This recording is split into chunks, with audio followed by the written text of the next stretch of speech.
Hello guys, ഞാൻ ഇന്ന് നാട്ടിൽ പോയിട്ട് വന്നപ്പോഴേ കൊണ്ടുവന്ന കുറച്ച് പച്ചക്കറികൾ നിങ്ങളെയും കൂടെ കാണിച്ചേക്കാന്ന് വിചാരിച്ചു കേട്ടോ. എല്ലാ തവണ എല്ലാവരുടെയും പരാതിയാണ് ഞാൻ കാർഡടിച്ച് അവിടുത്തെ സാധനങ്ങൾ മൊത്തം പെറുക്കിക്കൊണ്ട് വരുന്നതെന്ന്. എന്ത് കഷ്ടപ്പെട്ട ഇതൊക്കെ കൊണ്ടുവരുന്നത് നിങ്ങൾക്ക് അറിയാമോ? ദേ ഇത് കണ്ടോ, ആദ്യം തന്നെ ചെറുചേമ്പ് കൊച്ചിച്ചൻ്റെ വീട്ടിൽ നിന്നാണ് കേട്ടോ. അവിടെ ലാസ്റ്റ് പറിച്ച് എനിക്ക് കഴുകി എല്ലാം റെഡിയാക്കി പെറുക്കി വെച്ചിരുന്നതാണ് ഇത്. പിന്നെ ഇതോ ഒരു മരത്തോടെ ഞാൻ പിഴുതെടുത്തോണ്ട് വന്നിട്ടുണ്ട് കറിവേപ്പില. എനിക്ക് കറിവേപ്പില കറിക്കകത്തിട്ടില്ലെങ്കിലുണ്ടല്ലോ, നമ്മുടെ ഉപ്പില്ലാത്ത കഞ്ഞി എന്നൊക്കെ പറയത്തില്ലേ, അതേമാതിരി ഒരു ഫീലാണ് കേട്ടോ. അതുകൊണ്ട് ഞാൻ ഇഷ്ടം പോലെ കറിവേപ്പില പറിച്ചിട്ട് വന്നിട്ടുണ്ട്.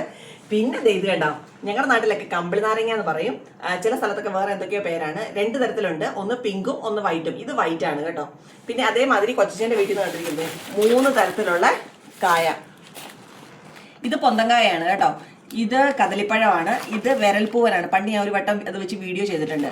പിന്നെ അവിടുന്ന് എടുത്തിട്ട് വന്നതാണ് ഇത് കണ്ടോ, നല്ല വാഴച്ചുണ്ട് കേട്ടോ. നല്ല കാട്ടിലൊക്കെ പോയി എടുത്തിട്ട് വന്നതാണ് കേട്ടോ. അതേമാതിരി 3 വീട്ടിൽ നിന്ന് നിറച്ച് ഞാൻ കപ്പളങ്ങയും പെറുക്കി എടുത്തിട്ട് വന്നിട്ടുണ്ട്. പിന്നെ കപ്പളങ്ങ ഒത്തിരി ഉള്ളതുകൊണ്ട് കാണിക്കാൻ ഞാൻ. ഇത് മമ്മിയുടെ വീട്ടിൽ നിന്നാണ് കേട്ടോ. ഈ ചേമ്പിൻ്റെ തണ്ട് എനിക്ക് ഭയങ്കര ഇഷ്ടമാണ് കേട്ടോ. തോരനും മെഴുകുരട്ടിയൊക്കെ വെച്ച് കഴിഞ്ഞാൽ ഭയങ്കര ടേസ്റ്റാണ്. അതേമാതിരി ഇതോ ചീരച്ചേമ്പ്, ഇതും തോരൻ വെച്ച് കഴിഞ്ഞാൽ നല്ല ടേസ്റ്റ് ആയതുകൊണ്ട് ഞാൻ ഈ ചീരച്ചേമ്പും എടുത്തിട്ടുണ്ട്. ഇന്നത്തെ വീഡിയോയിൽ ഞാനുണ്ടല്ലോ ഒരു സ്പെഷ്യൽ സാധനം കാണിച്ചിട്ടുണ്ട്, ആട്ടിൻകാൽ കിഴങ്ങെന്ന് പറഞ്ഞിട്ട്.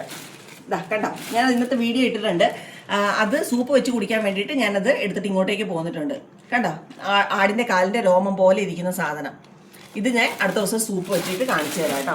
പിന്നെ ഉള്ളത്, ഞാൻ വരുന്ന വഴിക്ക് നല്ല നാടൻ തേങ്ങ വാങ്ങിച്ചു.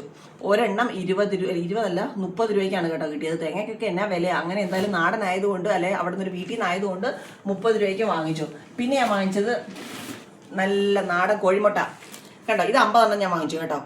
അവിടെ ഒരു വീട്ടിൽ നിന്ന് കിട്ടുന്നതാണ്. നമ്മളിവിടെ വരുമ്പോഴത്തേക്ക് നമുക്ക് എത്ര നല്ലതാണെന്ന് പറയാൻ പറ്റത്തില്ലല്ലോ, അതുകൊണ്ട് ഇത്. പിന്നെ ഞാൻ കുറച്ച് കാന്താരിയും കപ്പളങ്ങ ഞാൻ 3 വീട്ടിൽ നിന്നായിട്ടാണ് പെറുക്കി എടുത്തിരുന്നത്. ഇഷ്ടം പോലെ കപ്പളങ്ങ ഉണ്ടായിരുന്നു. പിന്നെ ഇതെല്ലാം കൊണ്ടുവന്ന് കഴിഞ്ഞാൽ ചീത്തയായി പോയാലോ എന്ന് ഓർത്തിട്ട് ഞാൻ കുറച്ച് പഴിപ്പിക്കാനും കുറച്ച് തോരൻ വെക്കാനും എടുത്തു. ഇത്രയും ഞാൻ കൊണ്ടുവന്നിട്ടുള്ളൂ. വളരെ കുറഞ്ഞു പോയി. ഇനി ഇത്തവണ പോയപ്പോൾ ചേന കിട്ടിയില്ല, കോവയ്ക്ക കിട്ടിയില്ല, അങ്ങനെ കുറേ സാധനങ്ങൾ എടുക്കാൻ പറ്റിയില്ല. അത് എൻ്റെ കുറവൊക്കെ ഞാൻ അടുത്ത തവണ നിർത്തുന്നതായിരിക്കും. അപ്പം നിങ്ങൾക്ക് വീഡിയോ ഇഷ്ടപ്പെട്ടിട്ടുണ്ടെങ്കിൽ തീർച്ചയായും സബ്സ്ക്രൈബ് ചെയ്യുക. മറ്റൊരു വീഡിയോ ആയിട്ട് വീണ്ടും വരാം. ബൈ.